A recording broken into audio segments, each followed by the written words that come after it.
Hello everyone, this is your 5 and welcome to Cobra Man's Actual Toy Review. And today so we'll be looking at the 2009 release by Hasbro of the G.I. Joe The Rise of Cobra action figure review. And today's action figure review, we're looking at the Arctic Assault Ice Viper.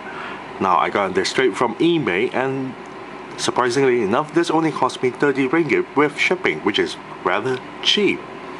Now let's take a look at the front portion of the packaging itself. One side of the packaging, we have a really detailed and awesome artwork of the Ice Viper. However, when you look at the artwork itself and compare to the actual figure, you really wish that the artwork itself is as detailed as the figure, because you will notice the visor that he's wearing is entirely in red with black edges. That's just one example. And for the figure itself, the visor he's wearing is made of a clear translucent plastic, and in the middle portion of the visor is painted in red. I really wish that the entire visor is actually in red. Furthermore, there are also quite a number of detailed colors on the vest that he's wearing, and for the figure's vest is just mostly in white. So I really wish that the figure is done more properly in the colors itself. Well, anyways, let's take a look at what's being packaged inside the packaging itself. We have the figure of the Ice Viper. On the left hand itself, he's holding the smaller pistol. On his one side here, that's the rifle. Next to the figure, we have the ski torpedo. Next to the ski torpedo is the missile for the ski torpedo, and below the figure is the base stand. Now, at the back portion of the packaging itself, one side of the packaging here is a smaller write-up stating what G.I. Joe is really about. Here we have a file card for the Ice Viper. You got a nicer image of the Ice Viper there, and here a smaller write-up stated, as I bring it closer: injected with nanomites, Ice Viper commandos are inhumanly strong, incapable of feeling fear or pain, and able to withstand freezing temperatures. They defend on Arctic Research Lab, where the G.I. Joe team storms the facility to shut it down. At the bottom there, preferred weapon, Mars Industries D57-A Extreme Environment Tactical Rifle. And you got a nice little Cobra logo there behind the barcode. And at the bottom section of the packaging itself is the rest of the older lineup. We have Conrad Duke Hauser, Snake Eyes. This would be the Paris Pursuit Snake Eyes. We have Shanna, quote and unquote, Scarlett O'Hara. We have Cobra Commander, Storm Shadow. This would be the Paris Pursuit version of Storm Shadow. And finally, we have the Ice Viper. Very nice. So without further ado, let's open up this packaging so we can molest the figure. Be right back. And we're back after the figure and the rest of stuff out from packaging. Now let's take a look at the Ice Viper's accessories, starting off with the base stand. Now it comes with a Rise of Cobra base stand that's shaped like a dog tag. So much so that on the side of the, well, dog tag base stand, there's a smaller hole, and that's where you place the, well, place through a string or a small piece of chain so you can wear it around your neck. I'm not too sure why would anyone want to do that, wearing a base stand that's meant for the action figure itself. Of course, no one does that, I assume. I hope no one does that outside anywhere in the world. Now on the top section of the base itself is designed with blocks. I'm not too sure why they do that, but there are two pegs for the figure to stand on. However, the two pegs are way too short for the figure to plug in at the bottom section of the figure's feet, the peg holes. The moment you try to plug it in, the figure half the time will just fall off from the base stand. So it's rather disappointing. Nameplate there stated as Ice Viper. Back portion of the base stand itself, we got a nice little Cobra logo, and the bottom section also blocks. I'm not too sure why they do that. It just looks like the Arishikage Ninja Clan logo. Now on the side of the base stand itself, stated at 2009 made, Hasbro made in China. Now the Ice Viper here comes with a decent amount of accessories. First, we have a smaller pistol made of a black plastic material with no paint job. The mold is nothing new, it's actually appeared in the first wave of the Rise of Cobra figures, especially on the Cobra figures. Now you got a nice handle on the, well, onto the pistol itself in a tiny little trigger, very tiny. You're hardly able to notice it unless I bring it really up close, and you still won't be able to notice it anyway. And you also have the barrel, and on the top section of the pistol is the targeting sights. The figure can actually wield either side of the hand with no problem onto the, well, pistol itself. However, if you don't want the figure to wield the pistol, you'll end up having a pistol with no place to store onto the figure because there's no, well, gun holster. Then we have his rifle. Now the rifle here is made of a black plastic material, but the wrappings has been painted in white. Now the mold here is also, I would say, nothing new, but it's modified. At least half the gun's body is modified. The original mold actually came from the wave 1 of the Rise of Cobra figure of the Neo Viper. The Neo Viper has a secondary rifle that's plugged onto the side of the backpack itself, and that's the small little hole there. However, the details of the rifle is actually quite nicely done. You got a scope on the top, stock at the back. The entire barrel here, half of this body has been, well, covered by the wrappings, and you got the handle with a smaller trigger and also the handguard there. The problem with the handguard and the handle itself is just a bit too close and too short to fit in properly onto the figure's hand.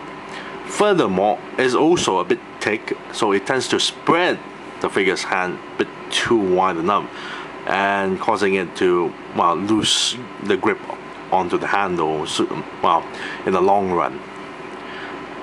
The mold is actually not bad looking, but the original design of the rifle is a bit pain sometimes.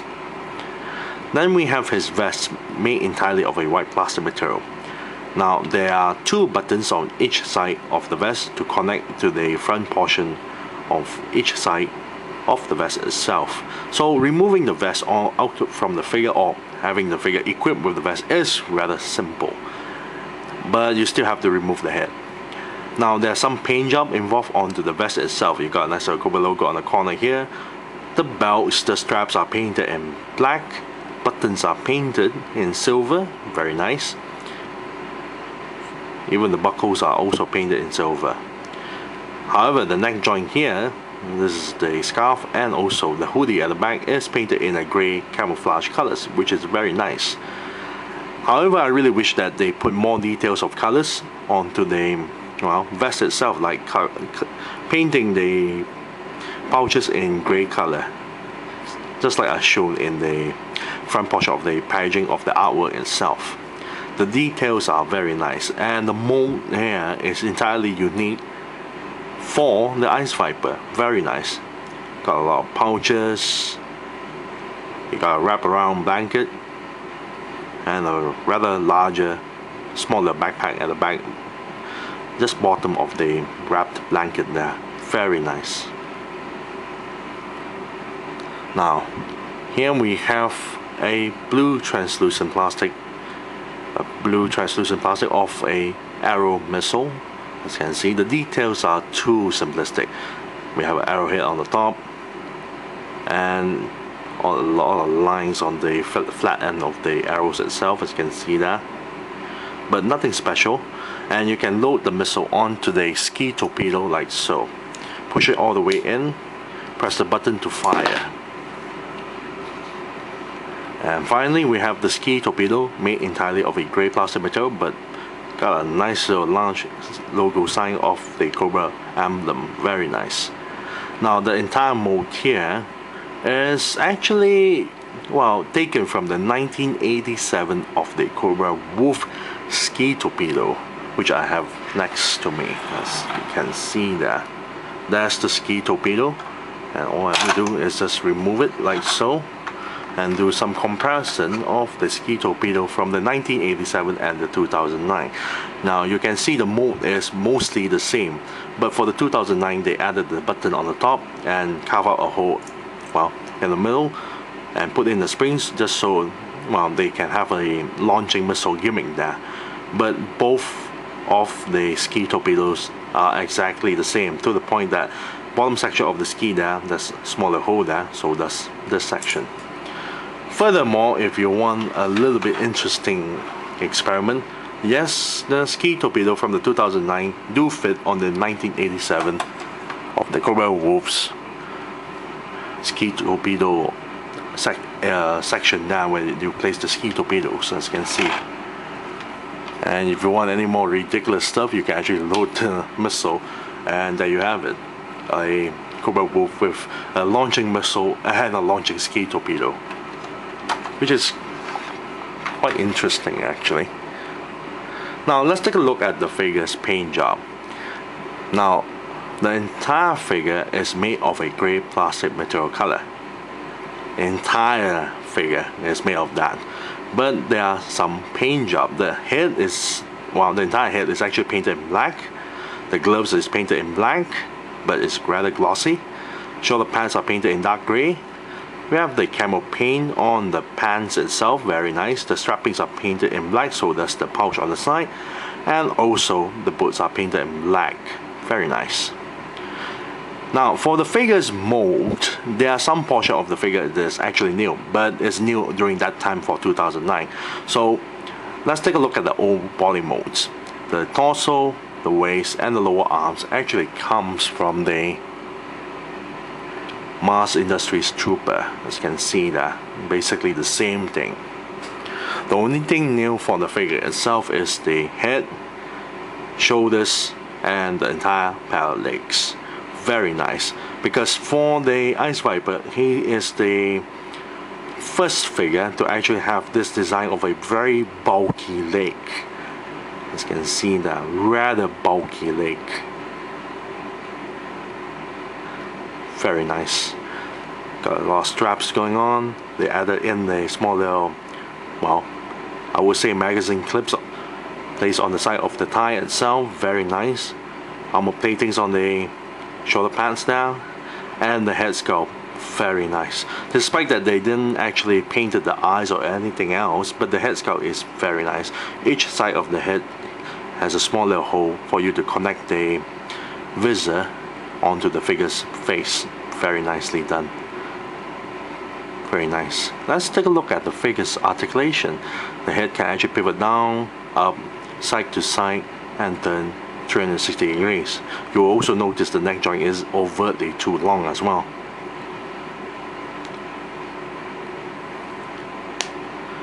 Also here can move forward, back a little bit, side to side, and turn 360 degrees. Shoulder joints can turn 360 degrees and lift all the way up this high. Elbow joint here, bend this far, back a little bit, and turn 360 degrees.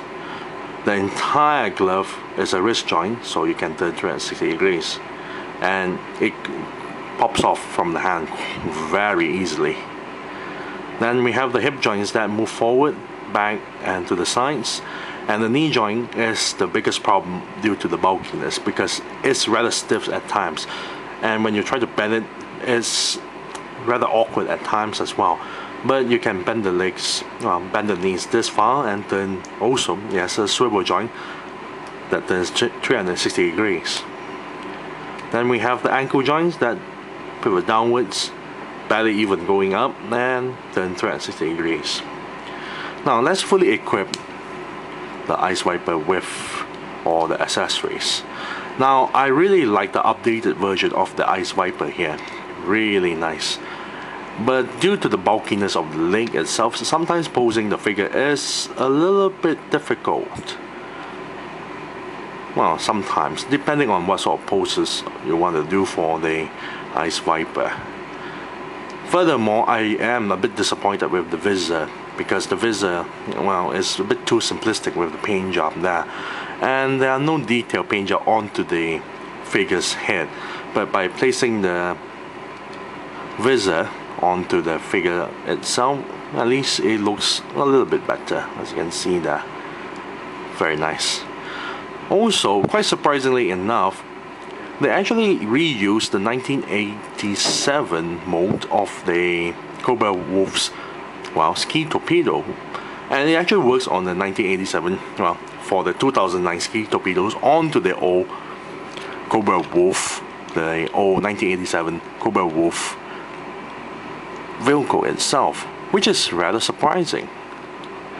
As you can see, the paint for the base stand is a bit pain at times. It's really hard to connect, but there you have it. So overall, the figure is actually not bad. If I want to give a rating of the Ice Viper, I say I'll give it a nice 7 out of 10. Yes, 7 out of 10 for the Ice Viper. I thank you all for watching. This is Lucy05 and I'm signing off.